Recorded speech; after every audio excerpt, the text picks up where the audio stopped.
So I just was at a car show out in Pacific, Missouri, and on my way home stopped by just to see what the facility looked like here at Phorm.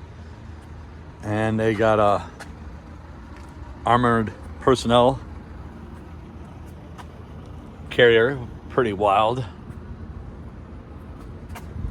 and it's labeled up for Phorm. So I thought I would take a quick video of it.